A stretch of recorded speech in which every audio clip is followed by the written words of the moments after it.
यिनै विषयहरूका साथ स्वागत छ आँखीझ्यालको 90औं अङ्कमा। विभिन्न रोगका बारेमा नचाहिँदा भ्रम पालेर बसेको हाम्रो समाजमा पुनर्स्थापनाको काम निकै गाह्रो छ। कुष्ठरोग यसको उदाहरण हो। उपचार गरे कुष्ठरोग निको हुन्छ अनि तालिम दिए उनीहरूले काम गर्न सक्छन्। तर पनि हाम्रो समाज उनीहरूलाई स्वीकार गर्न सक्दैन। किन त? सुशील मैनालीको रिपोर्ट।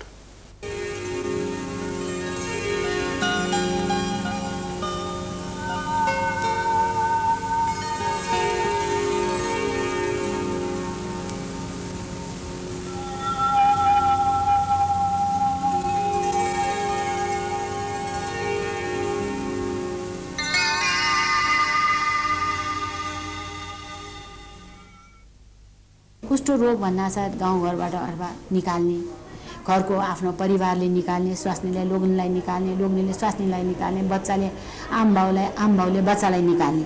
त्यो भएको कारणले गर्दाखेरि, यो स्टिग्माले गर्दाखेरि मान्छेहरूले आफ्नो रोग लुकाएर राख्छन्। बाहिर मान्छेले के भने अनि त्यहाँ म बाहिरैबाट हिँडे। परिवारले त मलाई रोग लागेपछि त बिरामी त छोडेर गयो नि, छोडेर गयो। पहिले त गाउँघरमा त एकदम घिन गरेर हिँड्ने गर्छ, पानी बाइक गर्छ, पानी बनाएर जाने बेलामा। त्यसो कुष्ठरोगीहरू यसरी नै परिवार र गाउँघरबाट निकालिन्छन् र सडकमा एक्लो जीवन बिताउन बाध्य हुन्छन्। तर चाबैल पानी ट्याङ्की स्थित जर्मन नागरिकहरूको सहयोगमा सञ्चालित नेप्रा इभी नामक संस्थाले सडक पेटीमा बसी मागेर खाइरहेका कुष्ठरोगीहरूलाई समाजमा पुनर्स्थापन गर्ने काम गरिरहेको छ।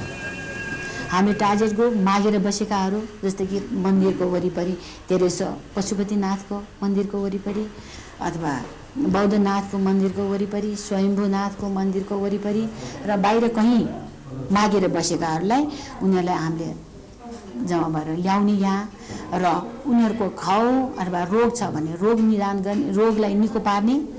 त्यसपछि मात्रै अब यिनीहरूले के काम गर्न सक्छ त, यिनीहरूलाई फेरि सडकमा नजानलाई के गर्ने त भन्ने हाम्रो प्लान छ। जस्तै कि अब एउटै औँला भएका मान्छेले पनि सियो एउटाले कसरी काम गर्न सक्छ। अब यहाँ हाम्रो धेरै ह्यान्डिक्राफ्टको वर्कसप हो। यहाँ 60-70 जना कुष्ठरोग अपाङ्ग भएका छन्। तपाईँले अघि देख्नुभयो दुईजना बिरामीहरू। अब हात हेर्दाखेरि केही काम गर्ला जस्तो छैन, तर उनीहरूले एकदम राम्रो ब्याग बुन्न सक्छ, थैली बनाउन सक्छ, कागजको प्रिन्टहरू बनाउन सक्छ, खामहरू बनाउन सक्छ, ढाका बुन्न सक्छ, धेरै चिज उनीहरूले गर्न सक्छ। तर उनीहरूलाई के चाहियो भने एउटा दया होइन, एउटा दया चाहिँ उनीहरूलाई चाहिँ माया चाहिएको छ, उसलाई चाहिँ मान्छेको स्पर्श चाहिएको छ। त्यो दिन सक्यो भने त्यसले पनि हामी जस्तै काम गर्न सक्छ। पहिलोमा त कुष्ठरोगलाई निवारण गर्नु पर्यो, त्यसलाई पहिला क्योर गर्नु पर्यो र क्योर गरिसकेपछि अब त्यो मान्छेलाई हामी फेरि माग्न पठाउने अथवा समाजमै त्यसलाई भिस्न पठाउने भनेर दुईवटा हामीसँग चोइस हुन्छ। माग्न नै पठाउने हो भनेदेखि त्यो मतलब उपचार गरेर मात्रै केही पनि मतलब आएन, आखिर माग्नेको सङ्ख्या बढिरहेको छ। अब उसलाई समाजमा पठाउनको लागि हामीले के सोचिरहेको छौँ भन्दाखेरि मान्छे त्यत्तिकै समाजमा गएर त बस्नु सक्दैन। त्यसले गर्दामा मान्छेलाई निको पारिसकेपछि हामी त्यसलाई पुनर्स्थापन गर्ने काम गर्छौँ। यस्ता रोगीहरूले यहाँ हात खुट्टाको अवस्था हेरी आफूले सक्ने र आफ्नो इच्छाअनुसारको काम गर्न पाउँछन्। तर उनीहरूलाई सुरुमै काममा भने लगाइँदैन। र पुनर्स्थापन गर्दाखेरि तपाईँको मान्छेहरू यिनीहरू त बिचरा धेरै जसो मागिरहेको मान्छे हुनाले यिनीहरूसँग त कुनै आय आर्जन गर्ने खालको कुनै सिपहरू छैन। त्यो सिप नभएको कारणले गर्दामा हामी उनीहरूको क्षमता हेरिकन विभिन्न ह्यान्डिक्राफ्टको कामहरूमा हामीले तालिम दिन्छौँ र यो तालिम तपाईँको 6 महिनादेखि लिएर 1 वर्षसम्मको हुन्छ। र तालिम दिँदाखेरि अब हाम्रो क्राइटेरिया के छ भन्दाखेरि त्यो मान्छेको हात गोडा ठिक छ कि छैन, पहिलो कुरा त्यो छ। अब हात गोडा ठिक भएको मान्छे छ भने त्यसलाई हामी अलिकति नर्मल मान्छेले काम गर्ने खालको कामहरू लगाउँछौँ भनेदेखि जसको अब औँला नै छैन भनेदेखि त्यो मान्छेलाई त्यसको क्षमताले भ्याउने चाहिँ जस्तो तपाईँको धागो बेर्ने कामहरू, त्यो चर्खा चलाउने कामहरू, यस्तो काममा हामी लगाउँछौँ। तालिम सकिएपछि उनीहरू ज्यालाको रूपमा वा मासिक तलबको रूपमा काम गर्न थाल्दछन्। आफ्नो सिप अनुसार कसैले कागज रङ्गाउने काम गर्छन्, कोही बाटिक कार्ड बनाउँछन्, कोही धागो बेर्छन् भने कोही ढाकाको सल बुन्ने काम गर्दछन्। यहाँ धेरै जसोले झोलाको कपडा बुन्ने काम गरिरहेका छन्।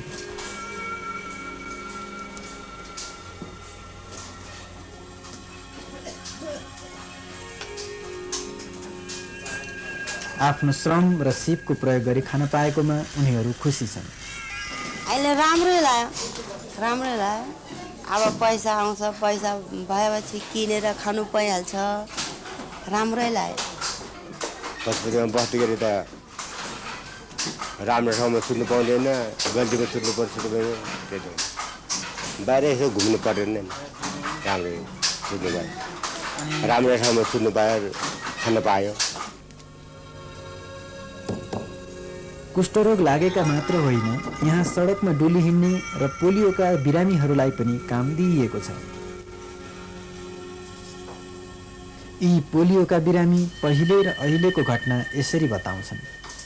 पहिला पशुपतिमा बस्यो, हेर्नुहोस्, पशुपतिमा बसेर मागेर खायो, अनि अनेक दुनियाँहरूले जवाब लगायो क्या। कसैले काम गरेर खाएको हुन्छ, कसैले यस्तोलाई दिनु हुँदैन भन्यो होइन। अनि साह्रै दुःख पायो।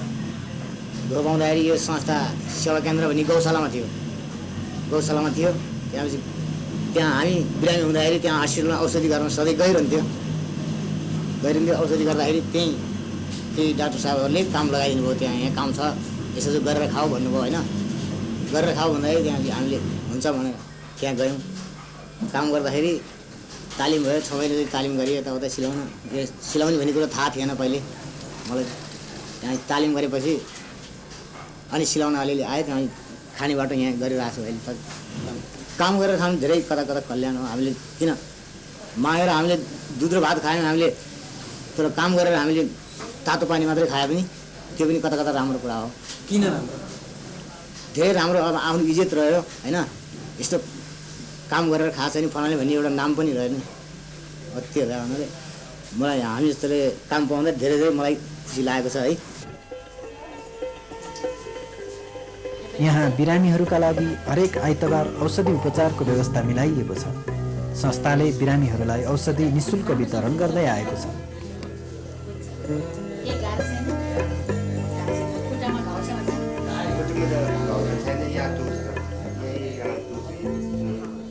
घाउ सफा गर्ने र मलमपट्टी लगाउने काममा कुष्ठरोगीलाई नै तालिम दिइएको छ। अहिले घाउको सामान्य उपचारका लागि अरूको मुख ताक्नुपर्ने अवस्था छैन।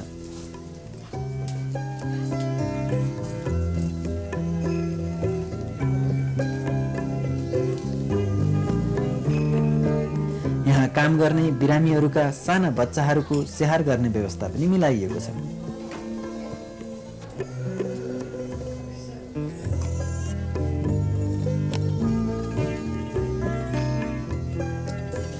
केही ठुला तर स्कुल जान नसक्नेहरूका लागि पूर्व प्राथमिक कक्षा सञ्चालन गरिएको छ।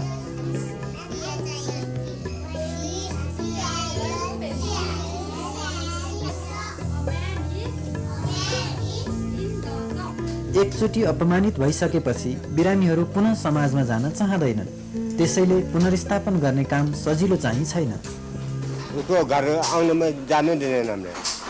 यता घिन गरेर हेला गर्छ। के भन्छन्? आउनु हुँदैन भन्छ, हाम्रो घरमा आउनु हुँदैन भन्छ।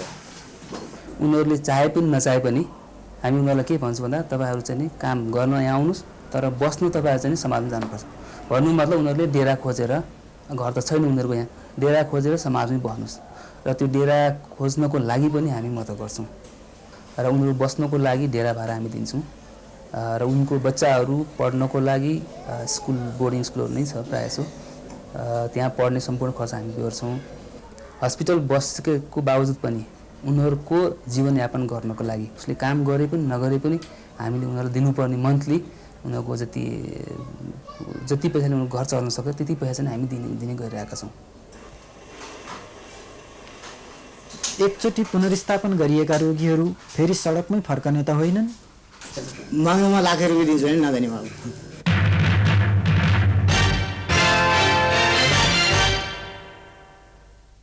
नेपालमा लागू पदार्थको प्रयोग र बेचबिखन गैर कानुनी छ, तर दुर्व्यसनीहरूलाई पुनर्स्थापना गर्ने नाउँमा मेथाडोन नामक अर्को लागू पदार्थको प्रयोगमा छुट दिइँदैछ। यो प्रयोगबाट पर्न सक्ने परिणामका बारेमा अनुप सुवेदीको रिपोर्ट। नेपालमा लागू पदार्थको दुर्व्यसन हिप्पीहरूसँगै 1960 को दशकमा भित्रिएको मानिन्छ। तर रोकथामको चासो भने 70 को दशकदेखि मात्रै सुरु भयो।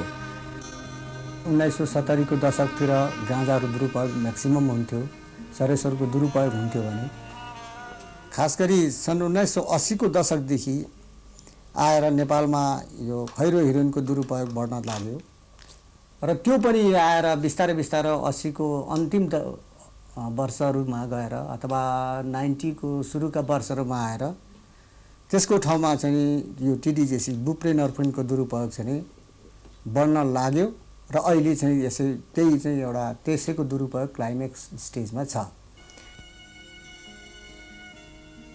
नेपालमा अहिले लागू पदार्थ दुर्व्यसनीको संख्या 30 देखि 40 हजार भएको अनुमान गरिएको छ। विद्यार्थीहरू फेन्सी डिलबाट सुरु गरी बढ्दै गएर बुप्री नर्फिनतर्फ बढ्ने र अरू गाँजा चरेस हिरोइन हुँदै बुप्री नर्फिन प्रयोग गर्ने परिपाटी रहेको छ। बुप्री नर्फिन सुईको माध्यमले नसामा हालिने कडा लागू पदार्थ हो।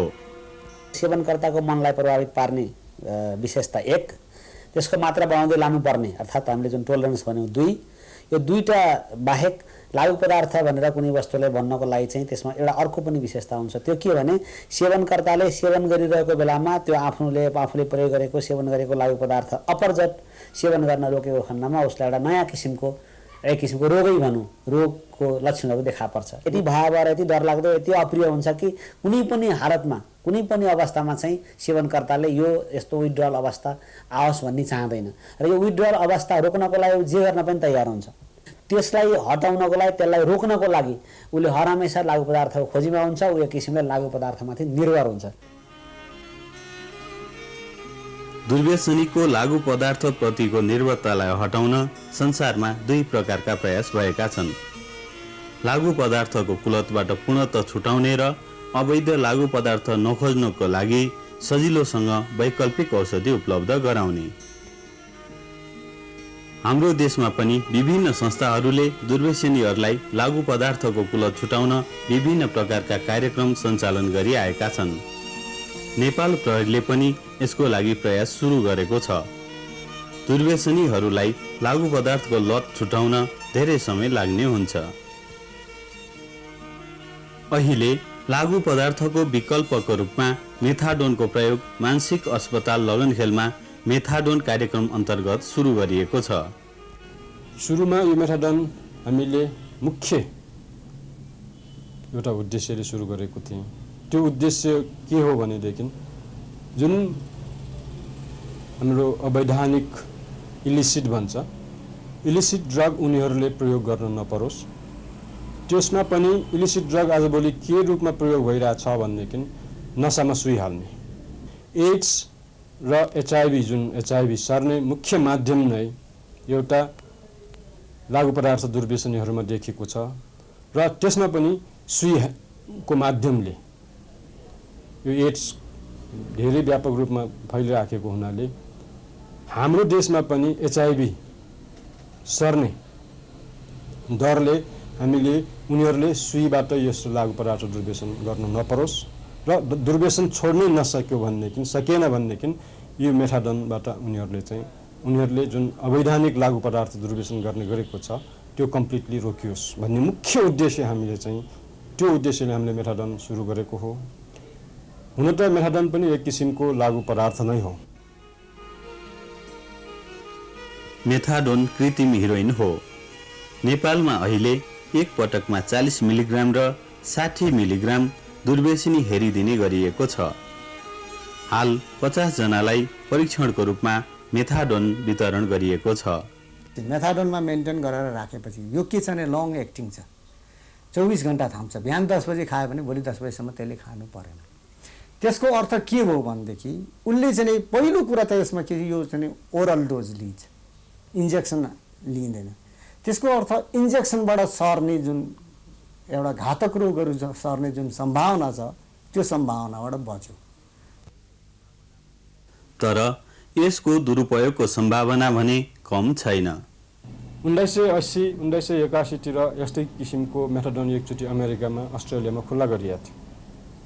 सबैलाई मेथाडोन दिने, सबै डाक्टरहरूलाई मेथाडोन प्रेस्क्राइब गर्ने अधिकार दिने, सबै औषधि पसलमा मेथाडोन राखिदिने भन्ने किसिमको सोचाइ भएर त्यहाँ त्यस्तो किसिमको क्रिया पनि सुरु भएको थियो। तर त्यसको नतिजा के निस्क्यो भनेदेखि एउटा मेथाडोनको गलत प्रयोग भयो र मेथाडोन एक किसिमले यसको अवैधानिक या बेचबिखन भयो। एसिया महादेशमा हङकङ र थाइल्यान्डमा मात्र सुधार हुन नसक्ने दुर्व्यसनीहरूलाई मेथाडोन वितरण गर्न सुरु भएको छ भने दक्षिण एसियामा नेपाल परीक्षणको अवस्थामा छ। एउटा चुरोट खाइरहने मान्छेलाई बिडी दिएर अब मैले चाहिँ उसको चुरोटको लत छुटाएँ भनेर मात्रै भएन, किनभने त्यसले बिडीले पनि हार्म त गरिहाल्छ नि। केही महिना अघि विश्व स्वास्थ्य संगठनले काठमाडौँमा आयोजना गरेको एक गोष्ठीमा लागु औषधको विकल्पको रूपमा मेथाडोन हुन सक्ने बताइएको थियो। हाल मेथाडोन खुल्ला गर्ने बारे गृह मन्त्रालयमा विचाराधीन अवस्थामा छ। नेपालमा मेथाडोनको प्रयोग सुरु भयो भने दक्षिण एसियामा मेथाडोन पस्ने ढोका खुल्ला हुन्छ। अवैध गिरोहले त्यो मेथाडोनलाई चाहिँ कालो बजारी गरेर बेच्न सक्छन्, त्यो कुरामा ध्यान पुर्याउनु पर्दछ र युवा जमातलाई त्यसतर्फ आकर्षित गरेर फेरि मेथाडोन नै एउटा समस्या बन्न सक्छ भन्ने जस्तो देखिन्छ। हामी कहाँ केही चिजको पनि सिस्टम राम्ररी हुँदैन, यहाँ लुज चिजमा पनि कमजोरीहरू हुन्छ, हामी कहाँ टाइट गर्न सकिने मेकानिजम छैन त्यतिको। त्यो हुनाले त्यो चिज भोलि बजारमा निक्लिएर वा चाहिँ कुनै सङ्घ संस्थाहरूबाट गर्दाखेरि त्यसको दुरुपयोग नहोला भन्न सकिँदैन। सुधार्नै नसकिने दुर्व्यसनीलाई मात्र नियन्त्रित रूपमा उपलब्ध गराई दुर्व्यसनीको कारण हुने अपराध र रोग सर्ने सम्भावना कम गर्नको लागि मेथाडोन विकल्प हुन सक्छ। तर भोलि कालो बजारी हुने र अझ डरलाग्दो अवस्था आउने सम्भावनालाई नकार्न भने सकिन्न।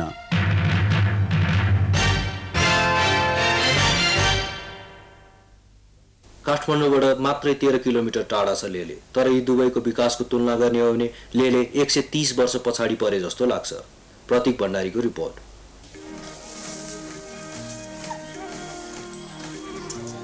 यिनीहरू लेलेवासी हुन्। राजधानी काठमाडौँबाट 13 किलोमिटरको दूरीमा यो गाउँ छ।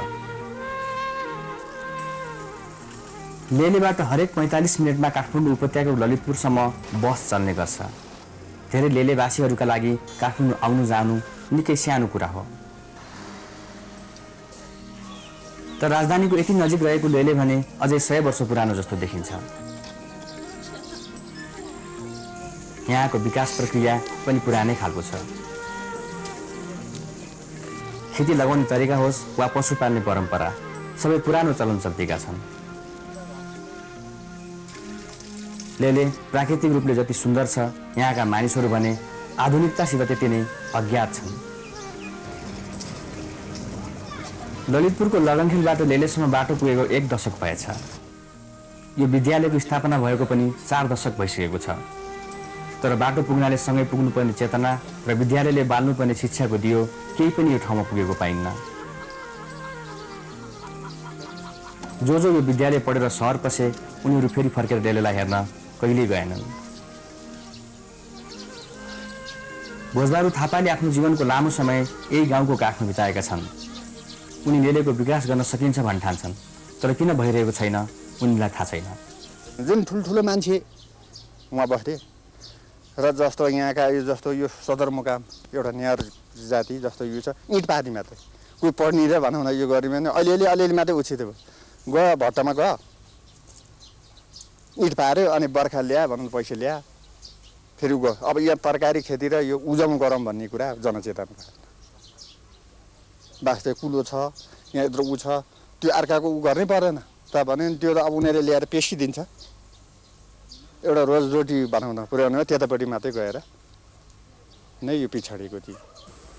खै अहिलेसम्म त खै हामीले नयाँ तरिका खाना सिकाउन आएको छैन, त्यही बाहिर सिकाउँछ भन्छ, त्यही साथीभाइले यस्तो गर्नुपर्छ उस्तो गर्नु भन्छ, त्यही खनेर गर्ने। हाम्रो गोरु सोच छैन, धेरै खेती छैन,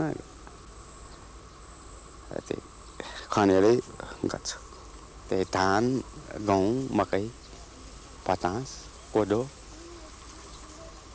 फापर, तोरी यस्तो। खेतीपाती त अलिक पुग्दैन, खेतीपाती पुग्दैन। त्यही काममा जान्छु, त्यही इँटा बाँध्न जान्छु। त्यहाँबाट अब यो बर्खा सिजनमा पेस्किदिन्छ। यहाँका धेरै मानिसहरू नेपालको अरू भागका चाहिँ खेती किसानी गर्छन्। तर खेती किसानीको कुरा गर्यो भने उनीहरूलाई आधुनिक खेतीको कुरा केही पनि थाहा छैन। किसान भएकै कारण सबैले गाईबस्तु पनि पालेका छन्, तर गाईबस्तुको हालत भने यस्तो छ। हुन त शिक्षा यहाँ शिक्षा नभएको पनि होइन, शिक्षा छ। यो सिद्धान्त भन्दा अलिकति जुन एक्सटेन्सन अथवा एक्सटेन्सन मेथडमा पढ्नुपर्छ त्यसमा फरक छ। यहाँ मैले फरक पाएको छु, यो सिद्धान्त विपरीत पाएको छु। जहाँ शिक्षाको आधार छ, जहाँ शिक्षाको एउटा लेभल छ, त्यो ठाउँमा उन्नत प्रविधि अनुसरण गर्ने क्षमता र अनुसरण गर्ने प्रविधि त्यहाँको मान्छेको चाहिँ ठुलो हुन्छ, धेरै हुन्छ। जस्तै कि प्रसार शिक्षा अन्तर्गत पढ्दाखेरि जहाँ मोटर बाटो छ, जहाँ सिँचाइ छ, जहाँ बजार छ, त्यो ठाउँमा बढी उत्पादनशील बालीहरूको विकास हुन्छ। त्यो यहाँ त्यसको जस्ट उल्टो छ। यहाँ परम्परागतदेखि जुन गरी ल्याएको छ त्यो अहिले पनि छ। अहिले पनि तोरी छ, अहिले पनि गहुँ छ, अहिले पनि धान छ। बाहेक यहाँ प्रति इकाइ जग्गाबाट बढी उत्पादन लिने जुन बालीहरू छन्, जुन पशुहरू छन्, त्यो यहाँ पालिएको छैन। लेलेमा दुध चिस्यान गर्ने 2वटा र एउटा दुध सङ्कलन गर्ने डिपो छ।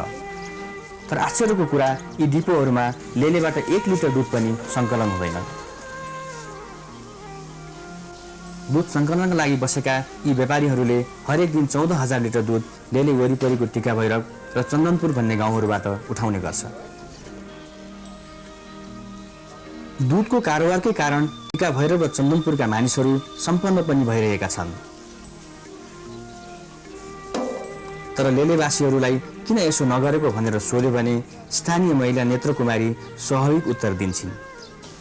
हामीले गहुँ छरेन, गहुँ नछरेपछि एकैचोटि धान मात्रै, अनि मकै छर्ने ठाउँ छैन। ठाउँ छ, बाँझै छ, नगरेको। नगरेपछि त्यही अलिकति खेत छ, त्यसको जति उब्जनी आउँछ त्यति नै।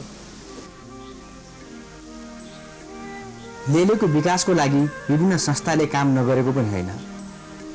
युएससी क्यानाडा यहाँको विकासको लागि केही गर्ने विचार लिएर गएको थियो, तर हार मानेर फर्क्यो।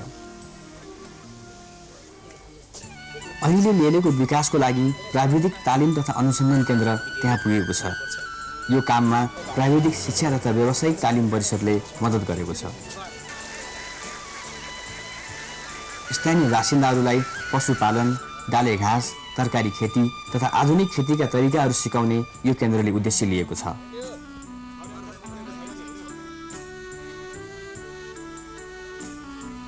तर गाउँलेमा चेतना जगाउन उनीहरूले गाउँलेलाई आफ्नो साथ कति लगाउन सक्छन् भन्ने कुरा चाहिँ भन्ने बेला आइसकेको छैन।